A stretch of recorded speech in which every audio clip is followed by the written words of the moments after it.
How are you doing? This is good morning, the 31st of January 2025, and this is World and Irish News and a mix of the whole thing and a few comments on it and a bit of chat.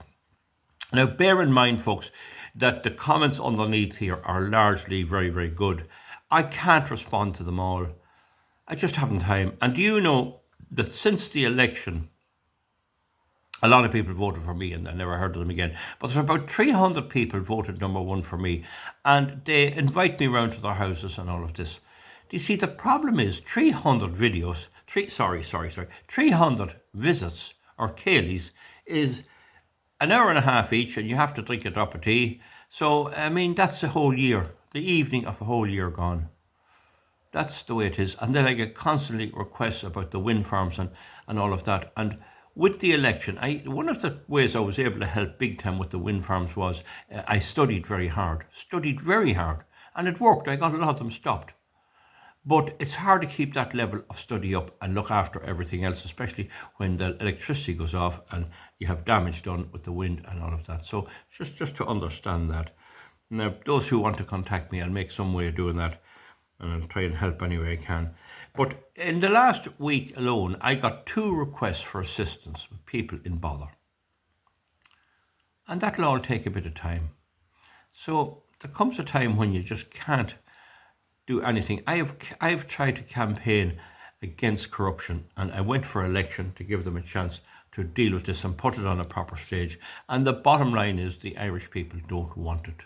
They don't want it. And why should I continually fight for the Irish people when they refuse to vote in the way that would help to fix it properly? You know, at what stage do we say let them off?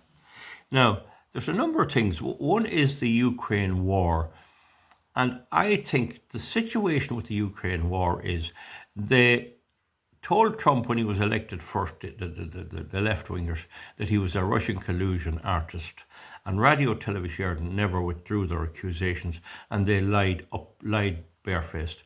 And so now I think Trump wants to show that he's not in with anybody, but he wants rid of the Ukraine war, and he's not going to finance it much longer. But it must be remembered that all presidents and all political parties get huge donations running into billions and billions of dollars, and the Democrats get them. And there's 2 things they have to keep happy. One is their voters. They have to get the vote, especially if the election was relatively fair, which it was the last time, reasonably fair, but it took a lot of supervision. Elon Musk intervened in the election with lawyers in every count centre and stopped any shenanigans. Okay. The other thing they have to look after is their donors, those who give them money.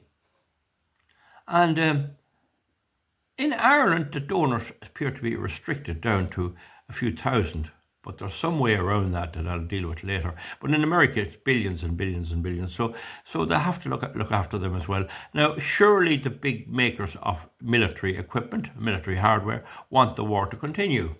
America has been at war since I was born. They want the war to continue so they can make the munitions and the great big planes and all of that. So to what effect Trump has to bear cognizance of that, or what he has to think about it, is not fully known. Now, one of the strange things, and this is where I think people like my videos, Trump has said, first of all, if we don't get this sorted, I'll slap big sanctions on Russia. I'm going to put sanctions on Russia that'll settle them. And the question that comes to my head, folks, and nor did it come to yours, is I thought Biden was doing all that. So essentially, if there's place for more sanctions on Russia, Biden wasn't applying much sanctions at all. So somebody was lying to us. Surely if Russia was deserved to be sanctioned over the war, there should have been sanctioned, and there should have been no hole left unturned, or no stone left unturned, and every hole blocked. It turns out that it was only a kiss me Kate job that Biden was doing, and it's not working, and I don't think it'll work again. So that's the first thing. The second thing is I have been observing characters, and I consider myself a very good judge of character. I have Trump weighed up fairly good. I have Musk weighed up fairly good. And I think I have Putin weighed up very good. Putin is quite clever. He is a chess player, not a poker player. And he realizes that a lot of America is run on Hollywood and films and old television programs. There's very little reality in America, although when they do get down to being real, they're very good for doing engineering projects and things. I do learn from them a good deal. Now, did you ever notice, and maybe if you're still watching me here in 5 minutes, what do we buy from America? Well, I know that when you go in to buy a gun or look up a gun shop, about half the guns are American made, and gun care products like bluing for the barrels and doing up the stocks and little bits of pieces and cases and all that, a lot of them are American made. And telescopic sights are a lot, not all, but German or American made if you want to go to good quality, though the Chinese are moving in there now. Did you ever see an American car? Did you ever see an American range for burning fuel? Did you ever see an American electric cooker? It looks to me like we supply a lot to America. I mean, Avonmore have big offices, Kerrygold. All of our food is a lot of food production in America and a lot of food production in Ireland, and it's shipped out there. So there seems to be a big imbalance of trade, and Trump is giving out about that and talking about tariffs. Okay, so now on radio, television, air and radio this morning or yesterday morning, there was a company down in Cork that makes things for CT scans, medical stuff, very precise electronic medical sort of stuff. I don't know, we don't need to go into it, but they're successful. And RT was on and saying, oh, what's the story with Trump's tariffs? That'll put us out of business. And he replied, no, we have our office, we have our production in America. We produce for the American market, and we produce in Ireland for the rest of the world. Ireland and American both supply the world. He says it doesn't matter about Trump's tariffs. We won't be supplying to America. We have our own company there. See that now? So they were hoping in radio, television, oh, look at the terrible thing Trump's going to do, and it didn't work for them. He said we're an international company. Tariffs doesn't affect us. So it'll not be easy enough. It'll not be that devastating for many companies here. Now, the thing about Putin is that it very much looks to me that Trump has now started off on the wrong foot with Putin. He's threatening him with tariffs. He's waving the big stick at him. Putin regards himself as an equal, as the biggest continent in the world. And he had his plan, which I laid out and I still hold with yesterday, that he's going to ignore Zelensky or get rid of him or do a settlement, one or the other, over his head. Now, Russia has had huge advances in the Ukraine war, huge advances. And it has taken over a big town. I'm sure you don't want me to give you all those funny sounding names in the Donbass. It's pulverizing the place, killing a lot of people. It's a terrible war. And that Russia is killing people, but that's the way it is.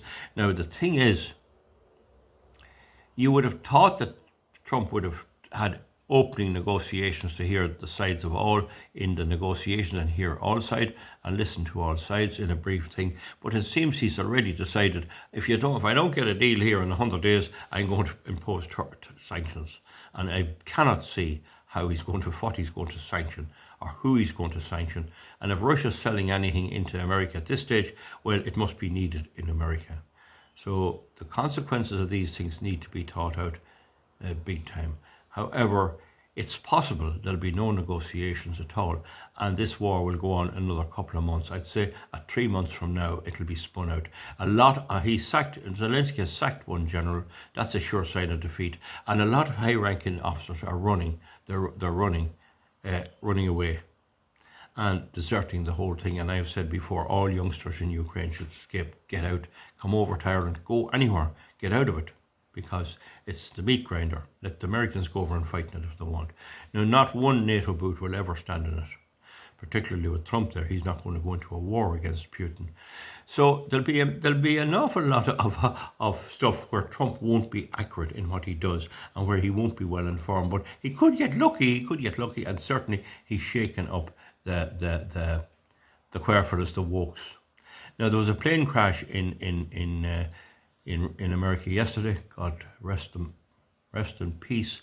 67 people killed, the cream of the crop, terrible. And the plane was hit with a helicopter, and it crashed into the Potomac River. And how well it had to go into the river. You'd imagine if it had to hit land, it would be a better, I don't know, tell you the truth. And so they drowned in the river. There's 7 feet of water in it. I was never in Washington. But the big thing everyone says is, why was there helicopters flying there? Why were the helicopters in around where there's planes? I'd say that just up the road, a couple of miles, is the White House, the Pentagon, and all of these big installations. And I'd say that the US Air Force has a huge operation, an emergency operation to deal with an attack on Washington. I'd say that the young lads learning to be pilots with helicopters, they go out and they do the wildfires and they do all this sort of stuff, and they fly all over the place, but eventually they have to home in on Washington. They have to be able to be competent and to read the ground in Washington and to understand the ground in Washington. In case of a major attack, they will be called in, and they could be called in at night. And I'd say that's what happened. I'd say these 3 Black Hawk helicopter pilots, I'd say, whoever they were, I'd say they were in there because of defense requirements. And now the next thing that comes up is Trump is alleging that the whole aircraft traffic control system of America is woke. They're saying, it was on Newsmax TV last night, and Newsmax is a very, very good channel there to watch, and it was on it, and it's on several other ones, that they had diversity, equity and inclusion for selecting their personnel to direct aircrafts. And some of them were picked who were extremely mentally ill, extremely suffering from depression, extreme LGBTQ homosexual and all of this, and the ordinary white male wasn't wanted at all. In other words, they were selected on their background, not on their merit. And Trump is waxing lyrical about this. Not only that, there was only one controller in the tower when this happened. There should have been 2. Generally, apparently, there's a controller for helicopters and a controller for aircraft, jetliners, and there was only one. So this is what I've made videos before. I've made videos before showing how they want teachers that can't read, write, or do any arithmetic. What are you going to produce? Only idiots. And what do you have in idiots? An idiocracy. And that's coming. And there's a film called Idiocracy, not that well produced, but you'd be no harm to look at it on YouTube. It's quite good in a way, quite funny.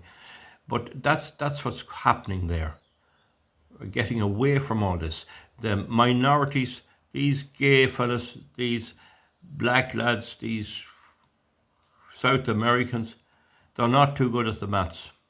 Maybe the white European is slightly more gifted in that department, I don't know.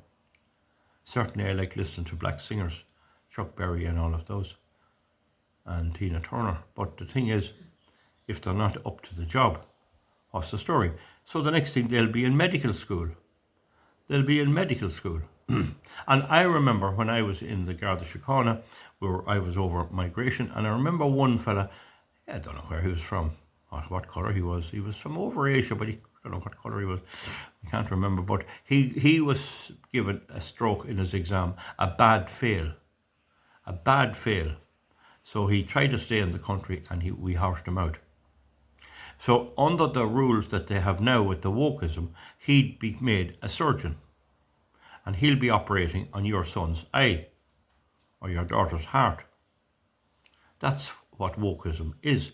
But a big feature of wokeism is they can't see the future. And it's the same with the energy and the same with everything. They cannot assess what the effects of the decisions are. And Trump is trying to reverse that. And you see the sport there is there and how that's going to work out.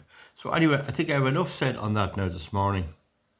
Now, I just been talking to somebody there on the phone, and recommended Newsmax. It's 5 hours behind Ireland, so Newsmax is very good, and to get a handle on all this stuff, there's a number of contributors there. Bear in mind that the American people are turning off CNN and NBCDS or whatever you call it. But there was a person on there who made the point about ignoramuses running the thing, and he says, you go into a hospital to be operated on, you want the best standard. You do. And you won't be getting that. You see, the best standard under woke policy is not the ability to operate on your eye and do the thing right, or operate on your heart and get the thing right. The best policy is LBGPQ. Oh, they got a bad start in life. Oh, they're jet black. That does. They're not white. Good. And they're old lady. Oh, yeah, but she's a lesbian. Oh, yeah. And she has a lady lover. Oh, that's the whole thing. This is the last word in a person, and nothing to do with the skill. And this is the same with the wind energy and everything else. They're unable to think out the consequences of what they're doing. And you see the significance economically and everything. And that has to bring the economies crashing down eventually. Maybe Trump might help it a bit, but I don't see much of it in Europe or anywhere else. And bear in mind, in the European Union, any country supplying stuff into the European Union will soon have to show that they have all this stuff. So Dublin Airport will have to show that their air traffic controllers who are good at it, when they retire, they're doing all the things and they're doing all the directions there. And it's a very, very responsible job. They'll have to then replace them with the type of people I'm saying to get it down on the form. If they don't, they'll be fined. So you'll have some lad from the Punjab, or it could be from Mayo, it could be white too.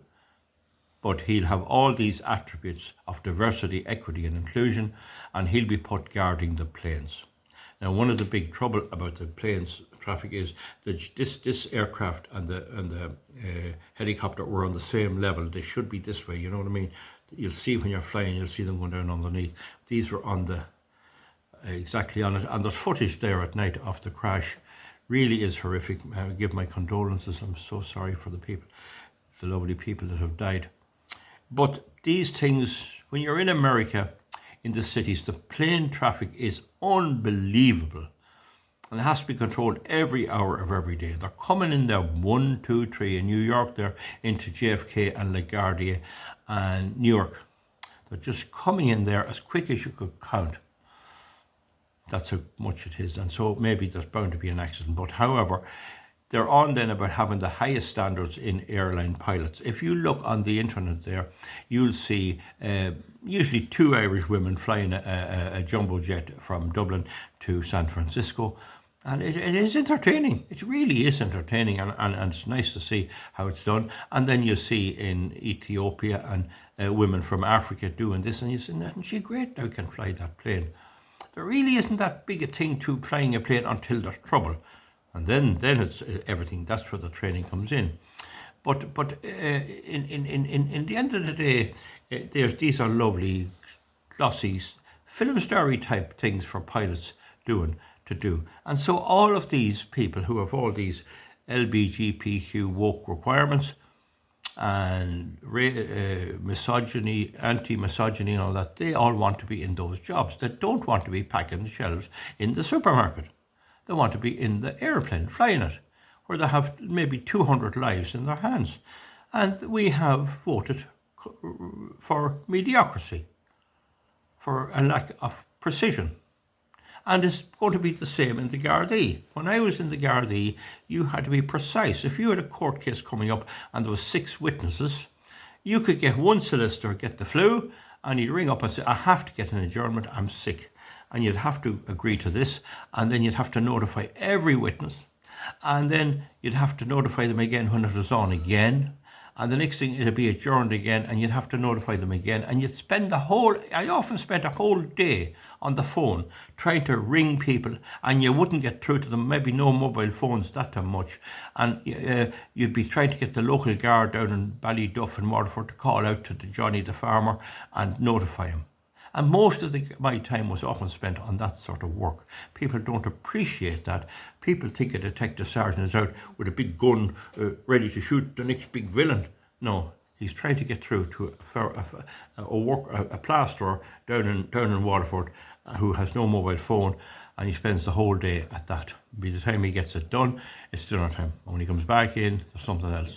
So this is the reality of the public service, and there is no analysis of it or nothing. No analysis. It's the main replacement for wisdom, precision, and good practice is wokery.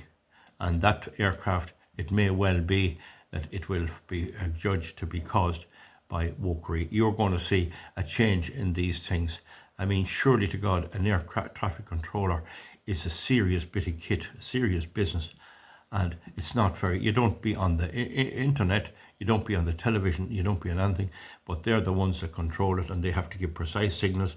Hold on, A123, stop. Shamrock 2, the Irish aircraft are Shamrock 216, circle, sounds like this, hold, Shamrock 221, down, and then they'll report touchdown, and then go to aircraft, and they give these signals, and these have to be done in a precise way. And as a former person in that sort of situation myself, and I was in the reserve army for a while, that type of precision is very, very needed, and you do it. And we do it even on the farm where you have contractors coming. You have one fella coming to mow, you'll mow tomorrow morning, yes, the work is good, and then the next morning you ring and you get a lad to rake it, you'll rake it up and tether it the next day, yes, and you'll be there, I will. He comes in, and will you have the gates open? They'll shout to you, don't let off the opening gates. I have to make sure every gate's open straight up and out.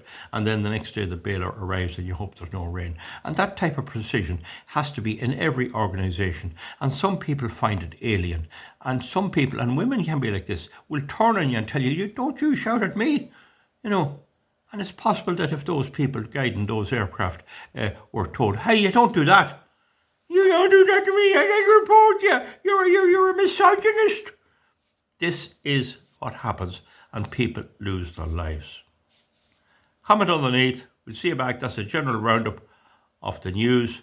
I think one of the things, if I didn't clarify it, I think if Donald Trump thinks he's going to bully Vladimir Putin, he's making one big mistake.